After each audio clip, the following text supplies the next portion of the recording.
Les gens sont amoureux d'un coup.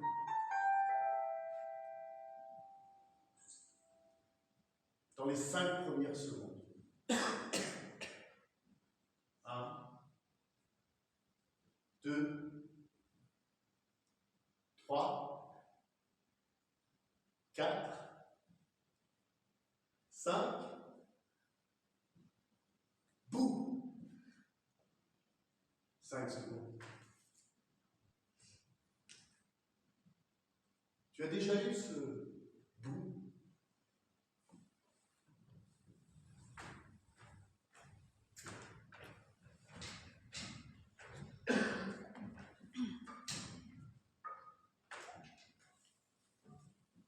Je m'appelle Georges. Quand j'étais petit, je rêvais d'apprendre le langage des dauphins, des larves. Je suis chauffeur de taxi. Je porte une robe. J'appelle un tout mensonge. Mais je vous promets de ne pas mentir. Je jure de dire la vérité, toute la vérité, rien que la vérité. Quand cela soit aidé par une...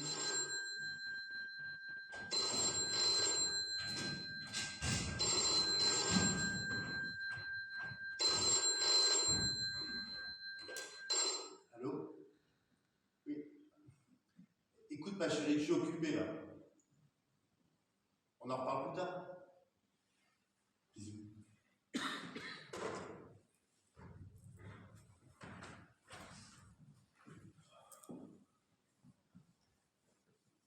Je voudrais bien fumer, mais j'ai arrêté.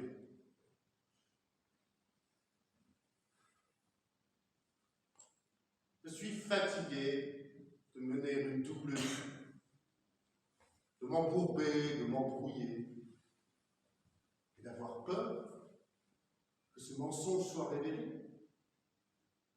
Ah oui, je suis un trouillard. Mais oui, la vérité me fait horreur. Peut-être parce qu'on m'a souvent gavé de cette vérité dans mon enfance. Surtout mon grand-père. Quand j'avais 4 ans, il m'a dit: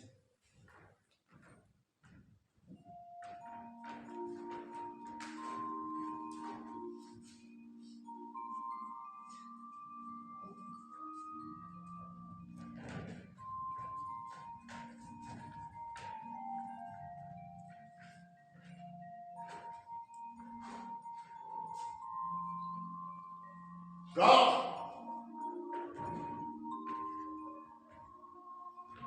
Georges!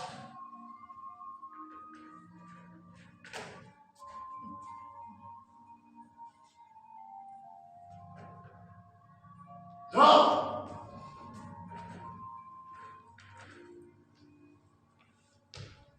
Georges!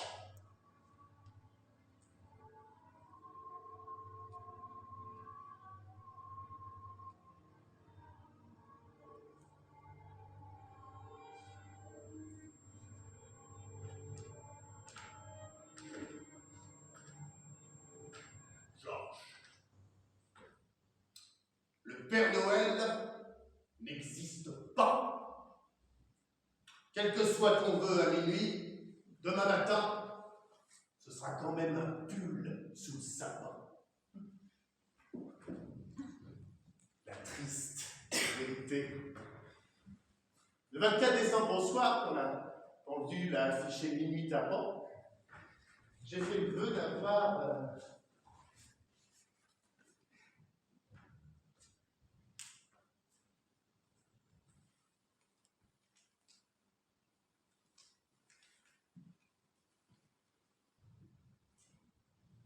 pull.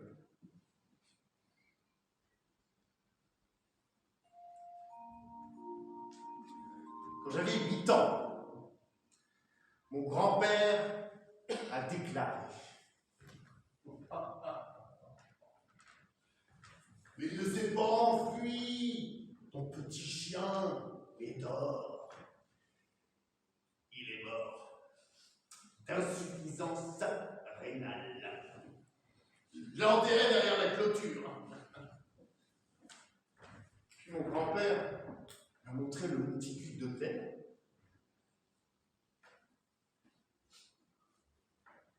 La triste vérité.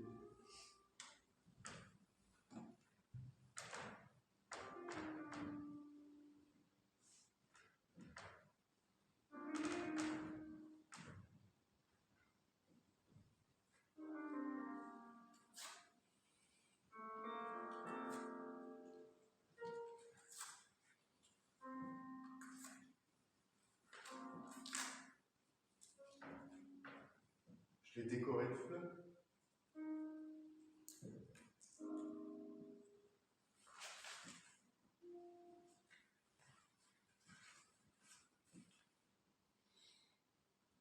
Quand j'avais 11 ans, mon grand-père m'a craché sa colère. Mais il n'est pas parti chercher du travail à l'étranger, ton père, comme le dit ta grand-mère. Il a tué quelqu'un. Et maintenant, il va aller en tôle. Le soir même, mon grand-père m'a emmené au centre de détention. Papa, un mois plus tard, au tribunal.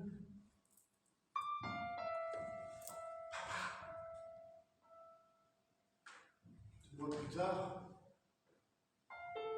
la prison.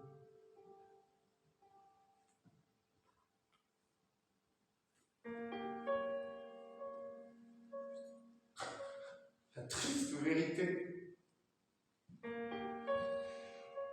Et là, le goût salé des larmes. Ou bien du sang. Quand tu l'entends, tu serres fort les dents, mordant la joue, et ça met du temps à cicatriser, ça te sert de rappel pendant un moment. J'abreuvais cette triste vérité de mes larmes abondantes, elle grandissait en moi comme une plante avec ses tiges à travers mes traits.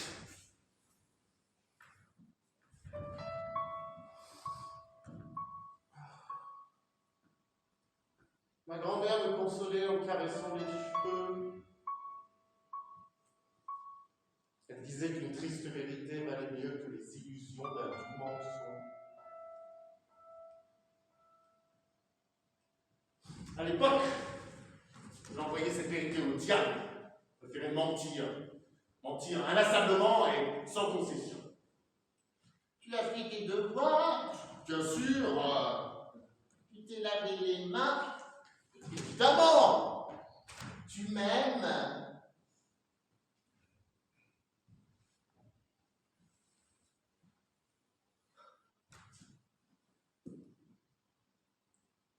Elle s'appelait Lucie. Elle était belle. Et elle me voulait. Je t'aime, Lucie. Évidemment.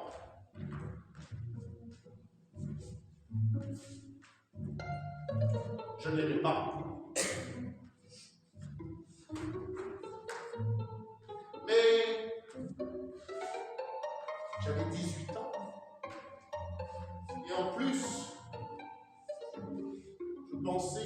mensonge rendrait le monde meilleur. On se voyait avec Lucie pendant 3 mois.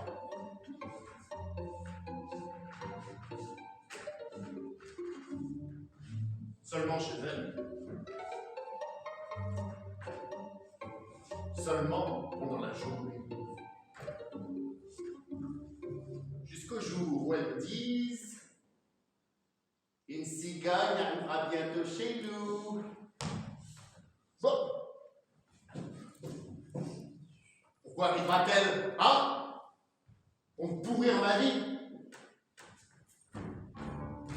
Lucie planifiait et rêvait, pendant que moi, je buvais. Elle songeait à acheter une robe. Et moi, je buvais. Elle voulait déménager. Et moi, je buvais d'une façon éhontée. Je savais que je ne voulais pas de cet enfant. Ce jour-là, on se posait au bord de la rivière. Le soleil brillait. Lucie me tapait sur les nerfs. Tu n'es pas attentif. Et moi, j'entendais le Père Noël n'existe pas. Lucie était comme une scie qui me découpait en petits morceaux. Tu ne penses pas à l'avenir. Et moi, j'entendais ton chien est mort. Lucie me découpait en pièces avec sa hache invisible. Tu ne m'aimes pas. Et moi, j'entendais ton père s'est pendu en prison. Tout ça à cause de la vérité. J'étais en colère. Je sautais du grand plongeoir dans l'eau. Elle s'est énervée, elle m'a suivi, elle ne réfléchissait pas, elle n'avait que 18 ans. Impulsion, plouf, puis un cri.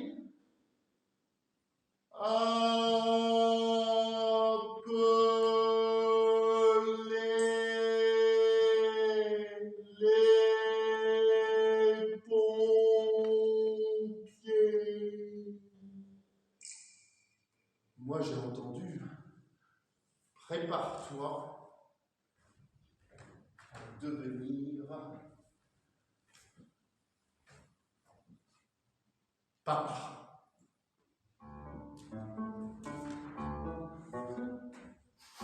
Non.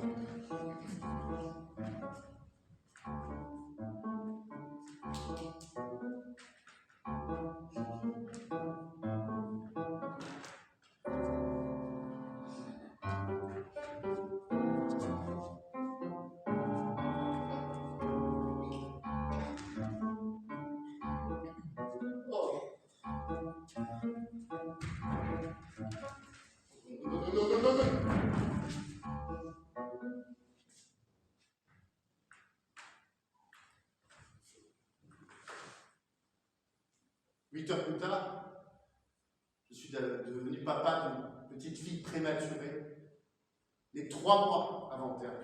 Elle pesait moins d'1 kilo et c'était mauvais signe. On nous a tout de suite prévenus.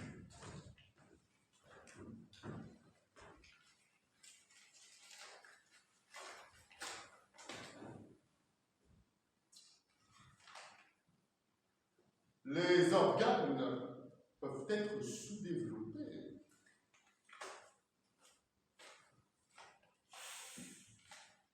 Les poumons risquent de ne pas s'ouvrir.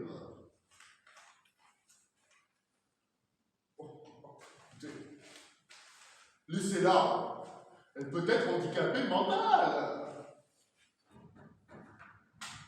Putain de triste vérité. Lucie Lucie n'avait pas eu de grand-père qui l'aurait rempli de cette vérité toxique quotidiennement au goutte à goutte pendant son enfance. Lucie a eu peur. Et pourquoi tu ne dis rien? Il vaut mieux la laisser. Nous ne sommes pas prêts. Je regardais Lucie et je pensais... Et si j'avais fait le vœu d'un avion au lieu d'un pull sous le sapin? Est-ce que j'aurais eu un avion?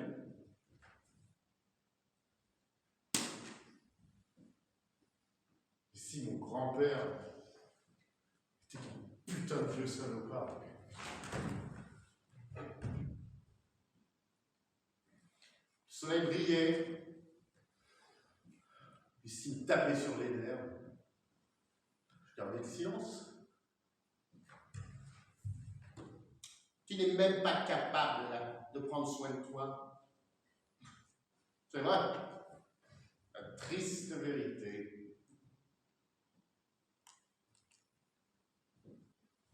Je suis allé la voir la dernière fois dans sa couveuse.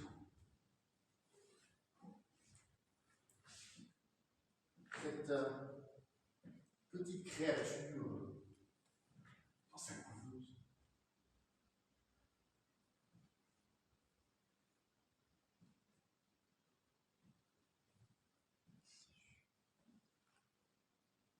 Vous ne pouvez pas la prendre dans vos bras.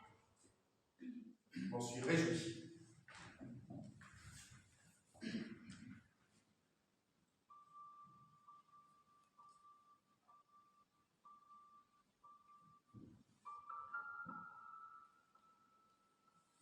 Je me suis rappelé d'une tasse de mon grand-père que j'avais brisée pour de bon. Et toutes les choses fragiles qui finissent brisées pour de bon.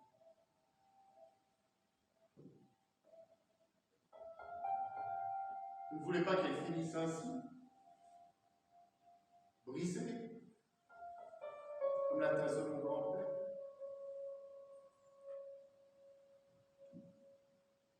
Et si j'arrivais à l'abandonner, est-ce que je la briserais quand même? Ou bien, est-ce que je l'empoisonnerais avec de la vérité? Combien lui en faut-il de ce poison?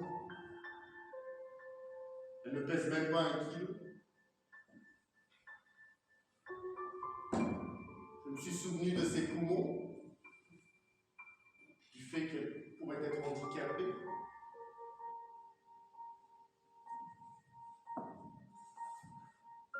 Mais j'ai pas pu la laisser.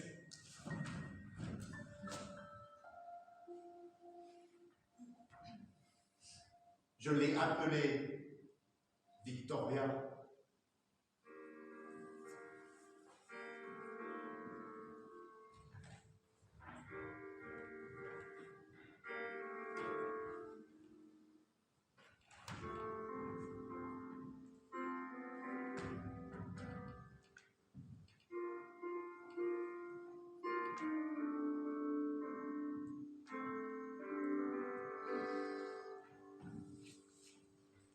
Fais dodo, ma petite Victoria, fais dodo. Tu es un imbécile, dit mon grand-père, en jurant qu'il allait léguer la maison à son frère.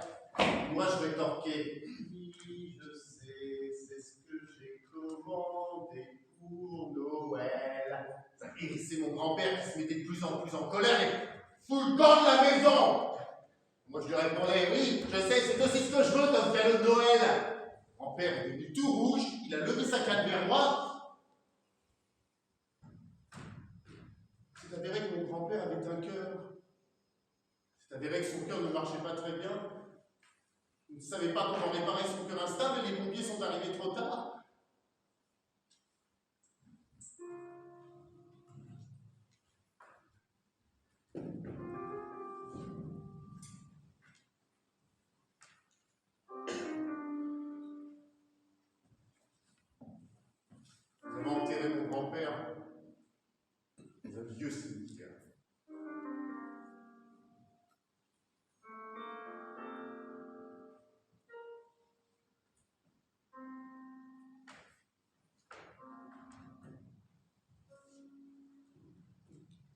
mois plus tard, c'est ma grand-mère qui est décédée.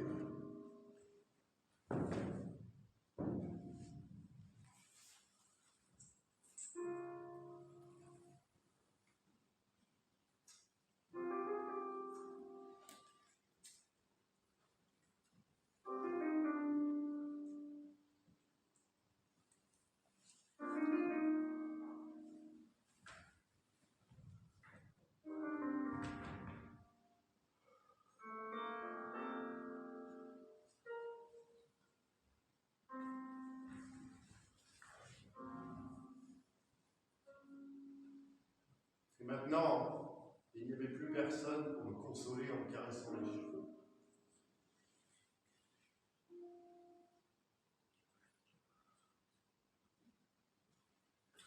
Je trouvais un job comme chauffeur de taxi. J'ai acheté une poussette, j'ai accroché une balançoire dans la cour.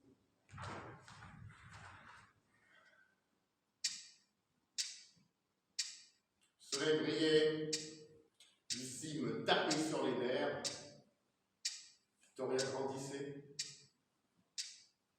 Et je me demandais quand est-ce que le bonheur viendra?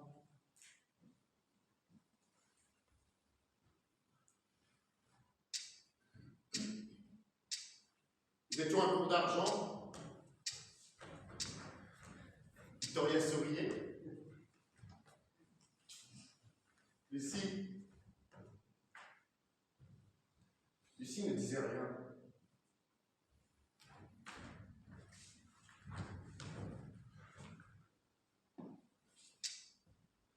Je persistais à me demander,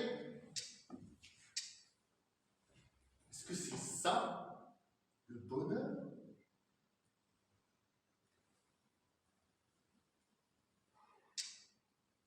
L'hiver est arrivé. Victoria a dit « Papa !»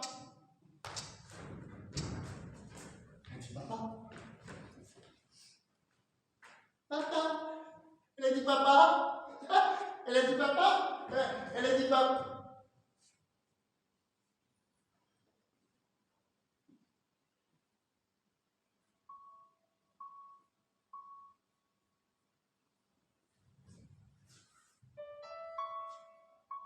Lucie s'est vexée. Elle s'en est allée. Comment peut-on continuer à vivre? Victoria fait pipi sur mon pantalon. Si c'était sa façon de me répondre. Je rigolais. Explorer.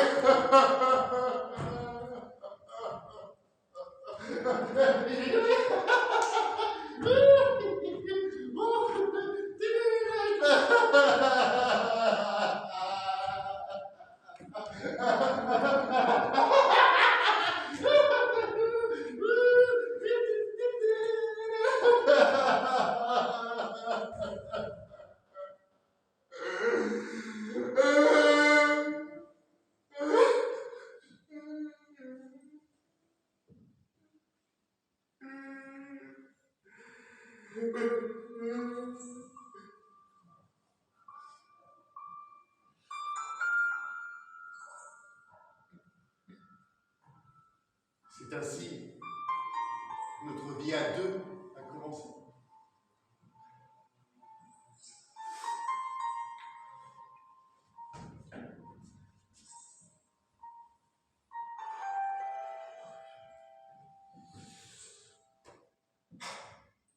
Bien.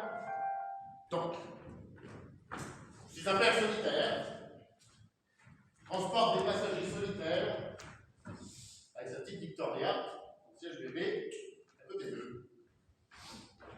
Ainsi allait la vie les 3 premières années.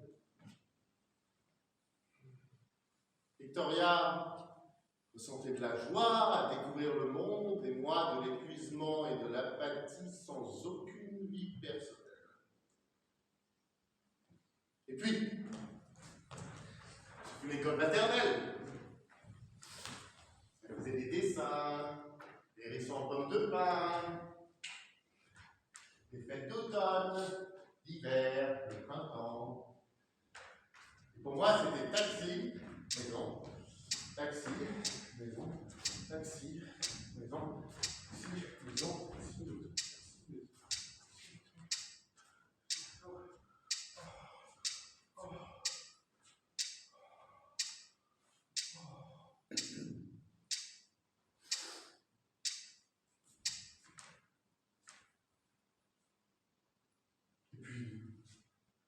Il avait des regards pleins de compassion. Seules les femmes savent regarder comme ça. Poursuivre des hommes comme moi, sur les aires de jeu, dans le magasin, dans les soirées. Ils compatissent, compatissent, compatissent. Avec leurs yeux remplis de pitié, elles demandent « Votre femme est décédée ?» Et je mens. Je dis que oui, qu'elle est morte pendant l'accouchement. Des problèmes de cœur. Elle est morte du cancer. Je mens parfois et je dis qu'elle a sauté par la fenêtre.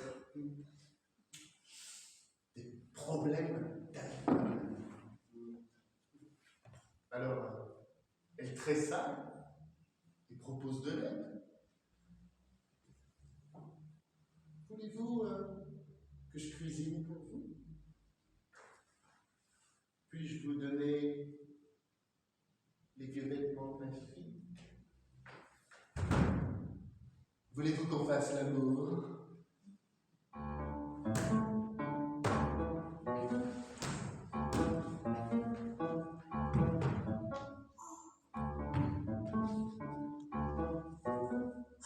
Elles aiment le sexe de compassion plus que tout.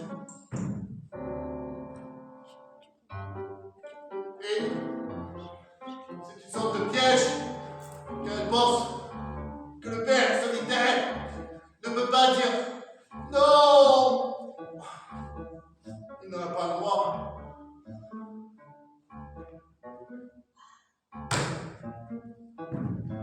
Et commence alors cette intimité forcée qui sépare les gens plus que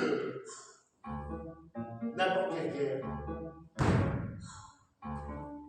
Je ne sais pas pourquoi elle se battait dans cette guerre. Mais moi, je me battais avec la vérité. Avec ma vérité.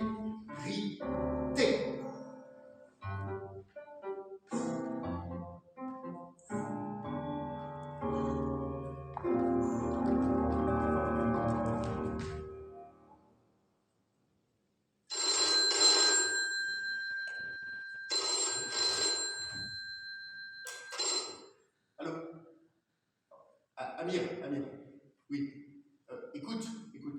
Est-ce que tu pourras aller chercher Victoria, s'il te plaît? Si elle pleure, achète-lui une glace. Ok, merci.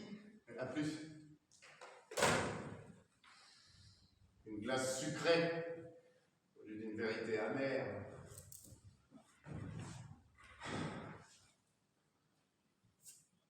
Je me rappelle très bien la fumée, moi. Non. Je vais te tenir. Victoria n'aime pas quand je fume. J'en avais ras-le-bol de bénéficier de sexe par compassion. Alors j'ai intégré le club des pères solitaires.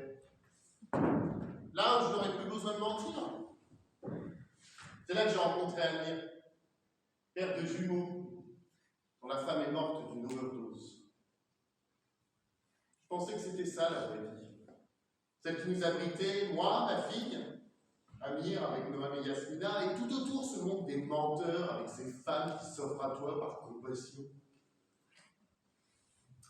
J'ai arrêté de faire confiance à ces créatures du sexe féminin. Je vais commencer à regarder ma fille de plus près en me demandant, oh, elle aussi, elle va finir comme ça. Bon, à l'époque, je ne savais pas que je porterais une robe moi-même. Bien joué. Ou encore, rien imaginer.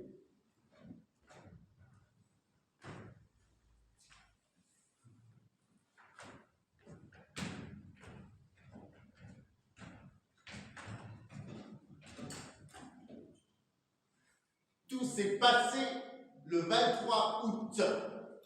Victoria allait avoir 7 ans. Elle faisait de la balançoire avec Yasmina. Et puis Amir m'a demandé, alors, tu as inscrit Victoria à l'école? J'ai oublié. Je file à l'école la plus proche.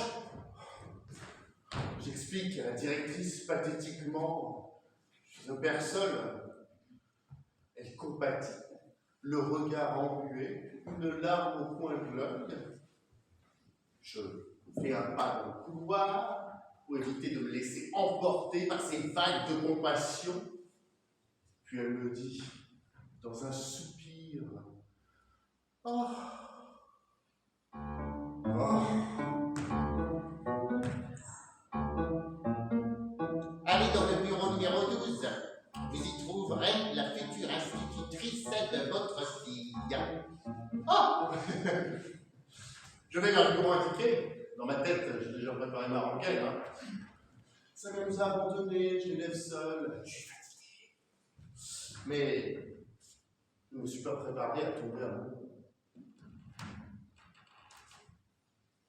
Les gens tombent amoureux d'un coup.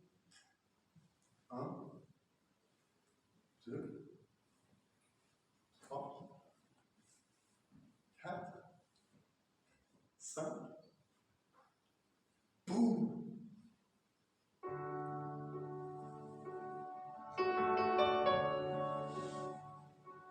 Elle s'appelait Marie. Elle a appris à ma fille à lire.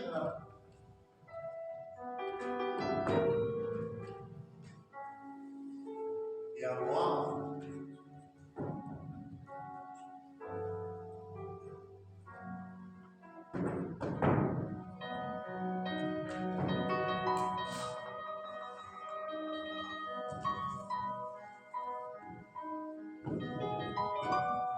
Et à moi.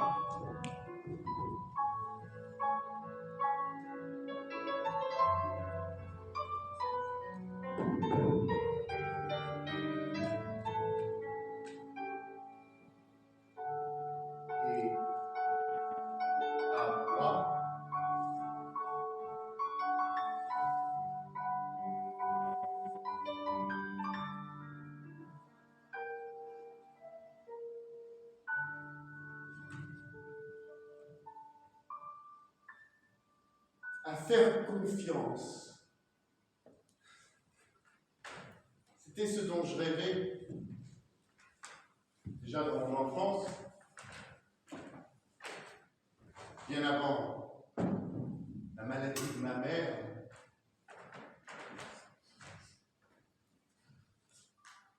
Être heureux. Je me souviens, nous étions assis au bord de la mer. Et je sentais la main de ma mère sur ma joue et je me demandais pourquoi sa main est-elle si chaude et douce.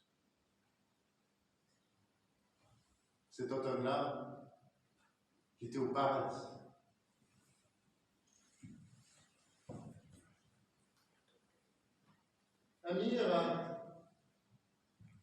Amir disait qu'on se ressemblait avec Marie, que c'était bon signe, que c'était la clé d'une longue vie commune.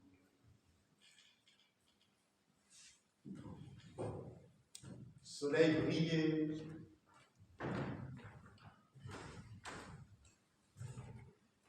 Marie, ne me tapez pas sur les nerfs. Jamais. Victoria l'appelait Marie Jolie. Moi, je l'appelais chérie. Victoria, elle voulait l'appeler maman.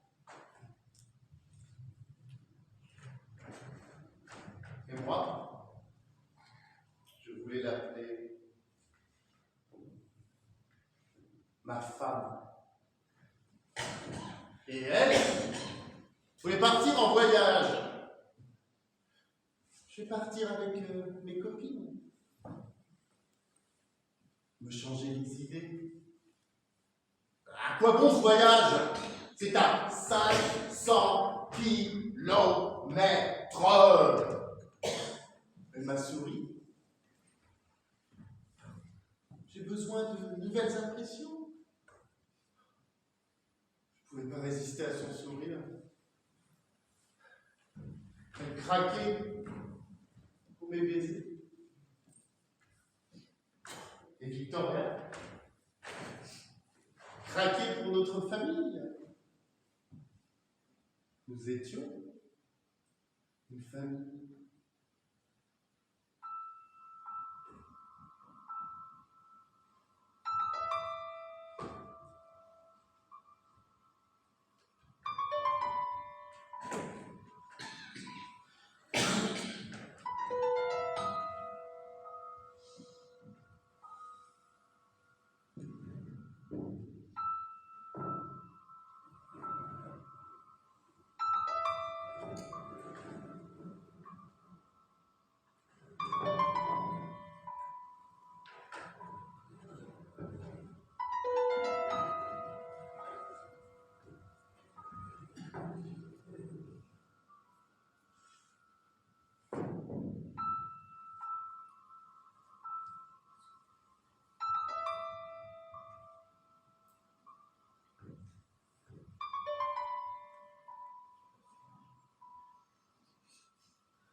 J'ai reçu un coup de fil dans la nuit. Une voix froide au téléphone. Le bus touristique s'est renversé. 17 personnes sont mortes, 3 personnes ont survécu, 1 personne est dans le coma. Elle est dans le coma? Marie? Je ne sais plus comment je me suis retrouvé à l'hôpital. Et puis les tubes, une perfusion, une opération d'urgence. Je reste assis sur une chaise dure dans le couloir. Je déteste. Je la déteste. Je déteste les voyages. Là, sur une chaise dure dans le couloir, j'ai tout décidé pour vous. On va se marier, on va être heureux et plus de nouvelles impressions. Là, sur une chaise dure dans le couloir, je m'accrochais encore à cette dernière lueur d'espoir dont dépendait mon bonheur et puis ce... Mais...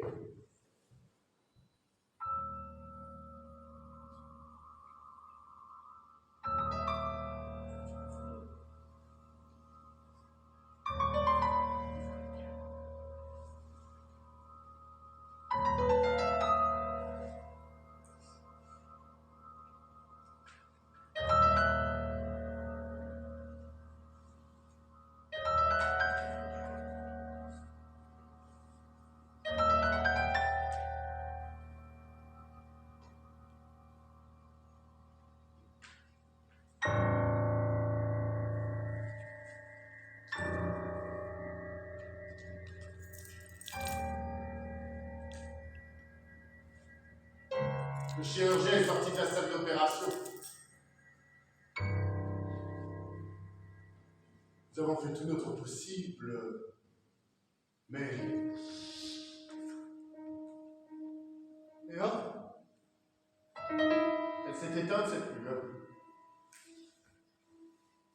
Et avec elle, mon bonheur s'est envolé. Il ne restait plus qu'une triste vérité.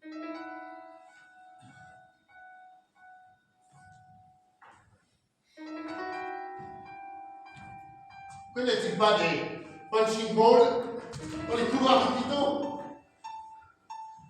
J'aurais frappé. Ou bien des tatamis. J'aurais sauté dessus. Au lieu de ça, je restais assis sur ma chaise dure et je détestais les voyages. Comme si cela n'a rien à voir avec les voyages. En vérité, je détestais moi-même. Seulement, moi-même, parce que je l'avais laissé partir.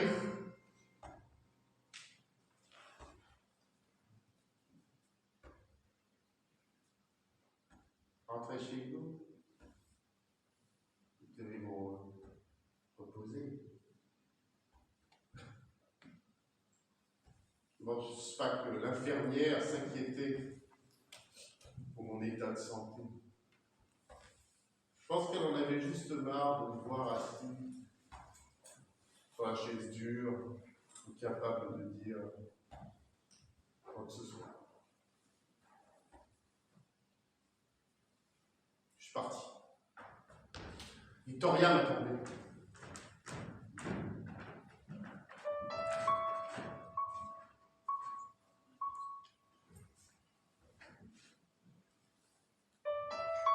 Elle est où, Marie-Jolie? Elle va bien? Vraiment? Elle est OK ou quoi? Papa? Papa? Est-ce qu'elle est morte? Elle est morte? Je suis prêt à tout quand ma fille pleure. Je suis prêt à dire n'importe quel mensonge, mais pas ces larmes.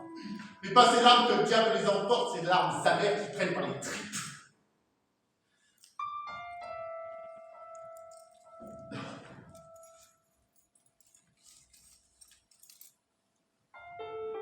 Marie est toujours à l'hôpital. Je mens. Moi qui avais fait le vœu d'un pull sous le sapin. Moi qui voulais appeler Marie ma femme. Moi qui suis chargé de prévenir sa mère de sa mort, de remplir les papiers pour son enterrement, de lui ramener une robe pour ses funérailles. Moi qui avais juré de ne jamais mentir à sa fille. Moi, celui qui ment. J'ai fait transférer Victoria dans une autre école. Moi, des collègues de Marie, regard compatissant cette foutue triste vérité.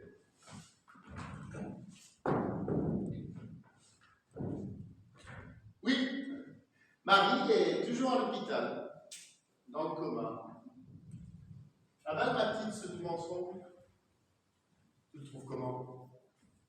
C'est bon. Les choses ne faisaient qu'empirer. Victoria me demandait tout le temps. Est-ce que moi aussi je peux aller voir Marie à l'hôpital? Le soleil brillait. Victoria me tapait sur les nerfs. Elle avait hérité du caractère de sa mère.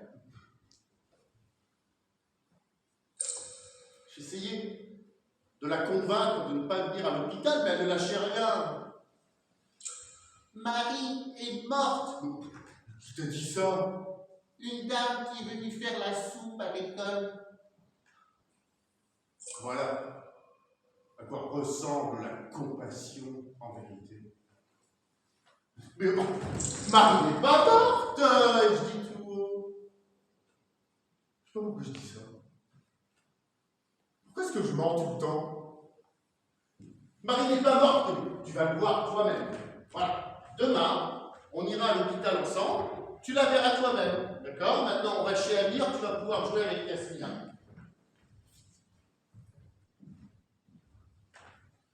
Les enfants vont jouer. Pendant qu'avec Amir, on boit. Jusqu'à l'aube.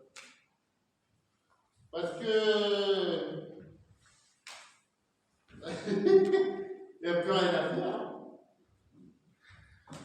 Parce que va bientôt commencer la merde totale.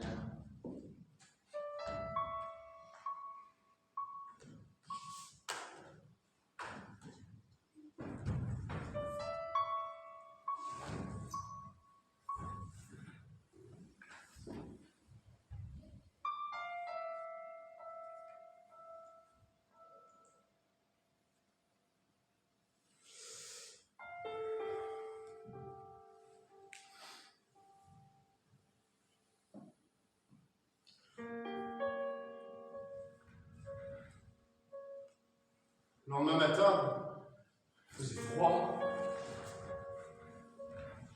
On s'est précipité à l'hôpital. J'ai emmené avec moi un sac dans lequel se trouvait une perruque de femme et la robe que Marie portait pendant l'accident. La robe que j'avais soigneusement nettoyée de son sang et que je gardais en souvenir dans mon placard. J'avais tout prévu à l'hôpital. J'ai mis la perruque et la robe dans la chambre.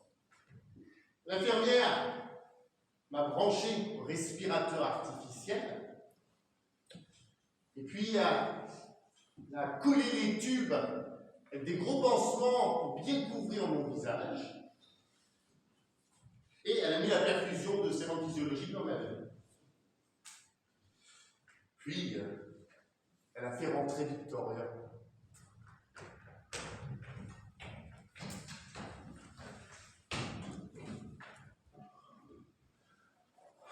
Je restais allongé et je priais, pourvu qu'elle croie en ce mensonge.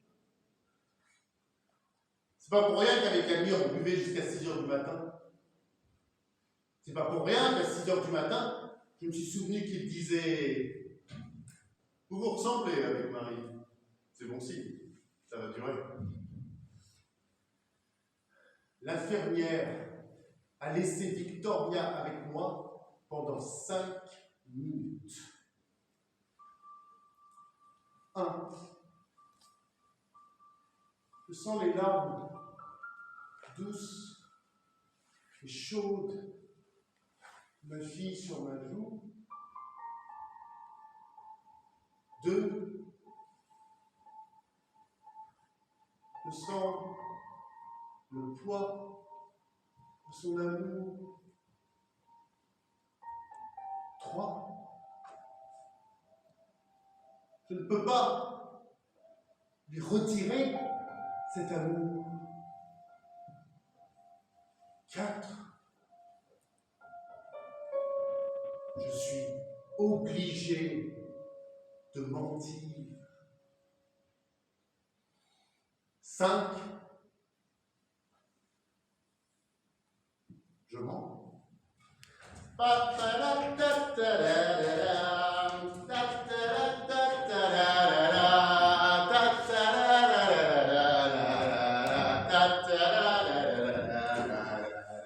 Regarde bien, Victoria.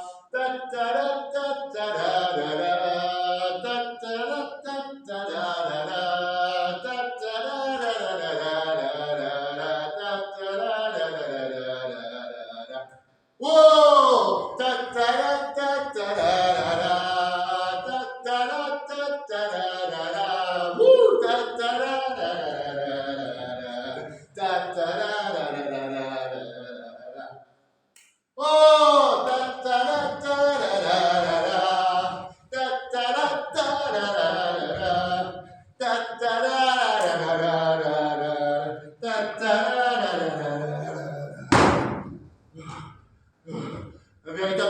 commencer avec l'argent pour payer la chambre d'hôpital et les visites supplémentaires. Je me sentais vraiment mal. Au début, je pensais que c'était à cause du mensonge. Et puis, je ne me rappelais plus quel jour de la semaine on était. J'ai quitté mon job. Je cuisinais presque plus. Amir m'a conseillé de faire des analyses. Pendant ce temps-là, Victoria faisait des grues en origami.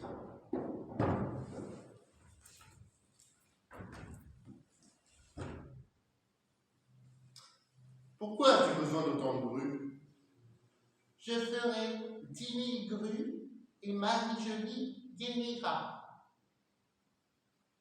Qu'est-ce qui t'a dit ça? Je l'ai lu sur Internet. Sur Internet.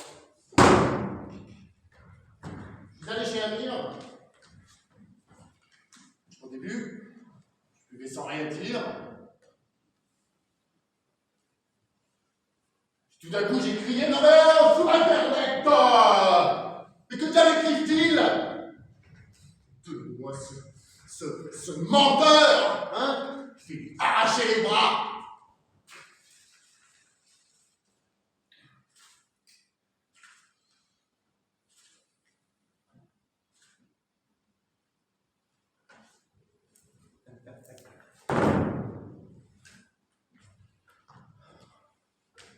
Basta. À qui est-ce que je mens? J'aime fumer.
Cet enregistrement est probablement la seule cuillère amère de vérité sur tout Internet.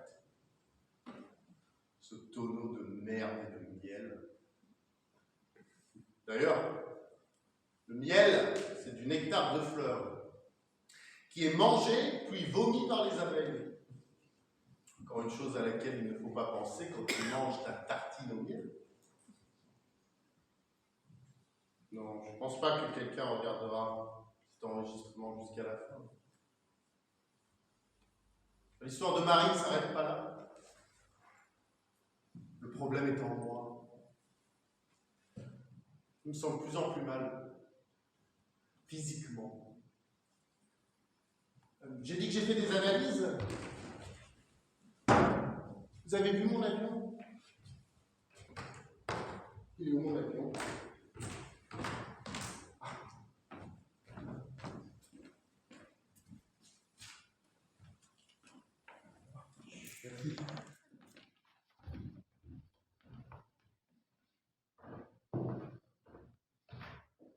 Amir a conseillé de faire des analyses. celle qui coûte un bras et dont les résultats te sont envoyés dans une éternité.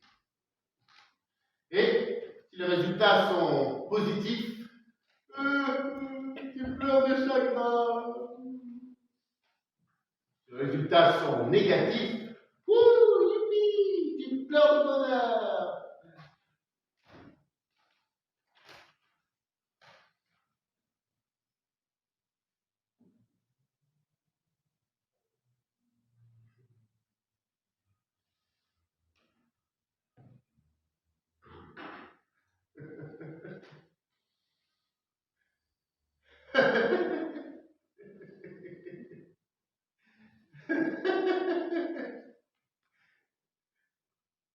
Je pleure de chagrin. J'ai encore croqué dans cette putain de triste vérité comme quand tu crampes dans un grain de poivre dans la soupe.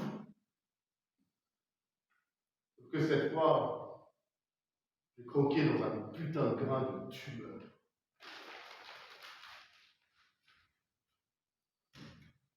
Et en plus de ça, la Victoria, avec ses grues,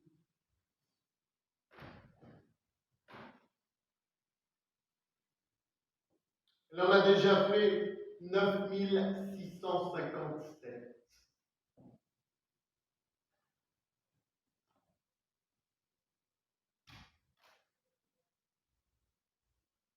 Elle est persuadée que cela va guérir l'âme.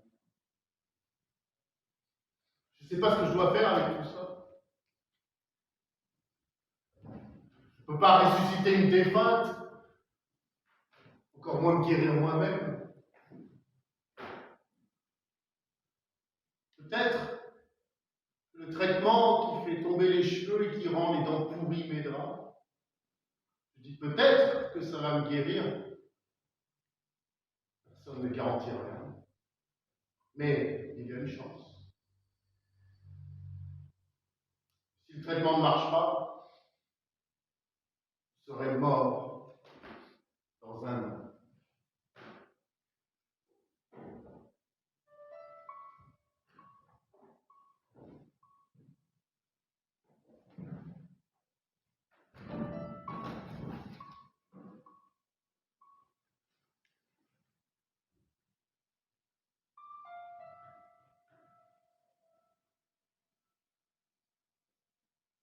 Quel souvenir vais-je laisser de moi?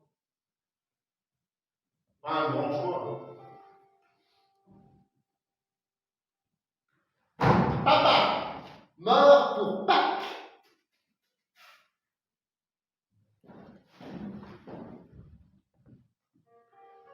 Papa, mort pour le 9e anniversaire.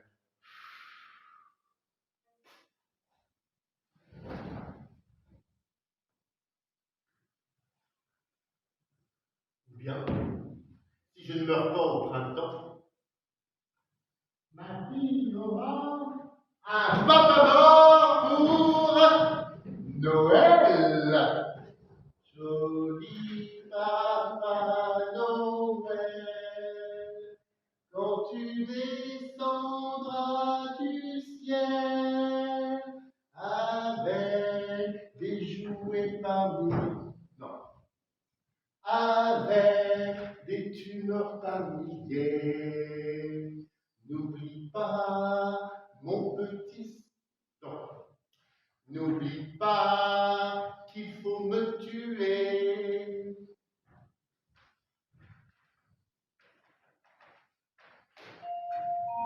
Joli Papa Noël, quand tu descendras du ciel, avec des tumeurs par milliers, n'oublie pas, il faut le tuer. La la la la la la la.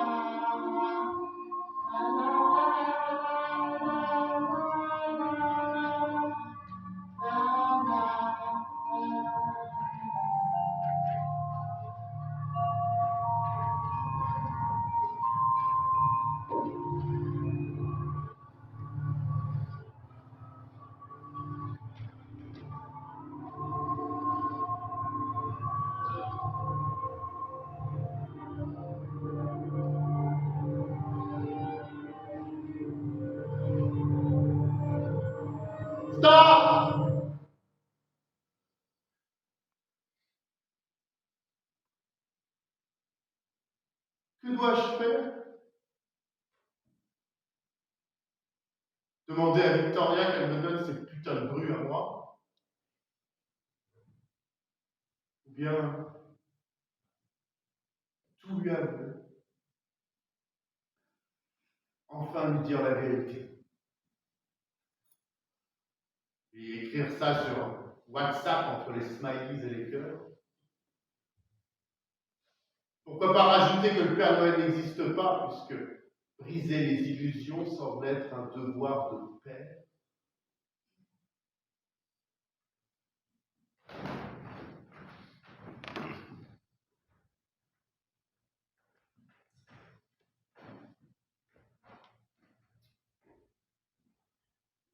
Victoria!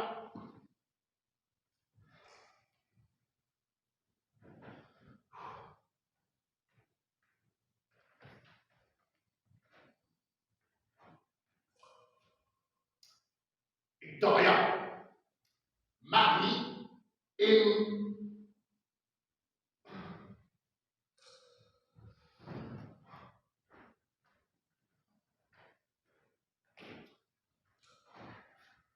Victoria!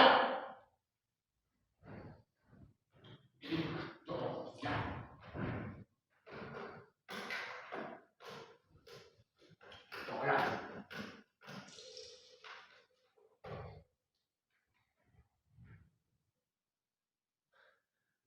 Oui, allô, chérie? Tu es en pause là? Écoute, j'ai quelque chose d'important à dire. C'est au sujet de Marie. Combien? 6 000. Très fier de toi. Félicitations.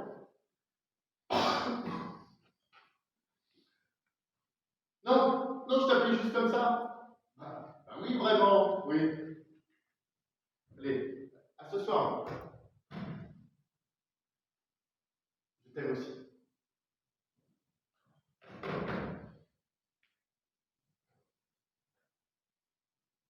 Elle l'a fait.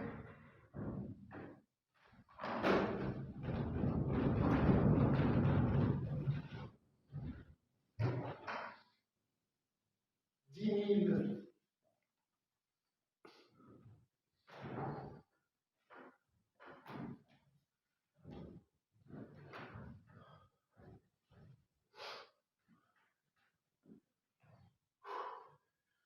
Demain, Marie doit ressusciter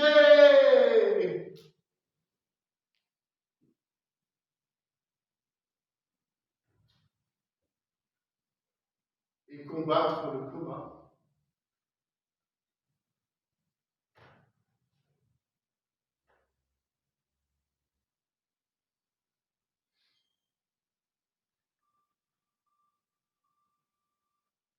Les gens tombent amoureux d'un coup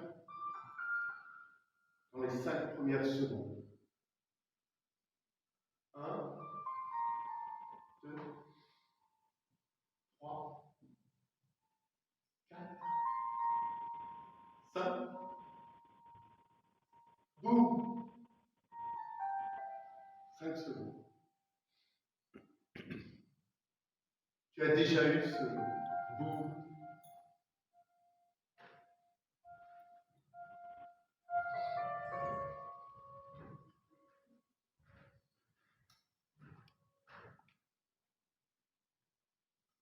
Je suis épuisé par la maladie. Je suis déçu par la vie. Disparu dans le mensonge. Mais il me reste encore un peu de temps. Alors, je vais avouer.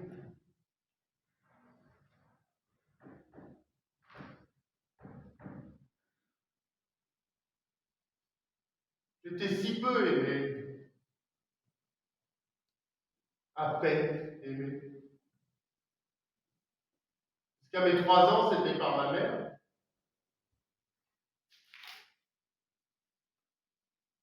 puis ensuite brièvement par ma grand-mère. Pendant seulement 3 mois, c'était par Marie. Voilà à quel point mon bonheur a été court.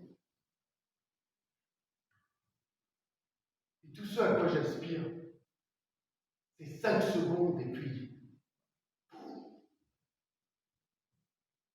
au lieu de ça, je nage dans le mensonge universel, submergé encore et encore par de nouvelles nuances de vérité.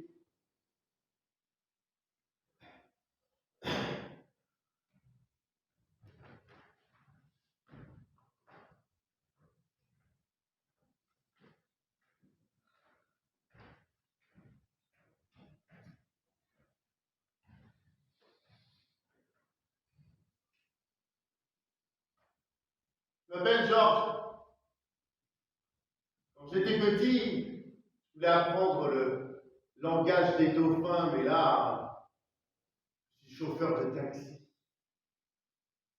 Je porte une robe que j'appelle un doux mensonge, mais je n'ai pas menti cette fois. J'ai dit la vérité, toute la vérité, rien que la vérité. Demain,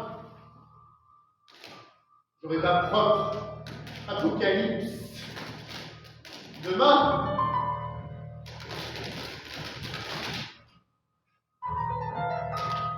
de la fenêtre de l'hôpital, s'envoleront 10 000 grues, avec lesquelles s'envoleront les restes de la confiance que ma fille a en moi.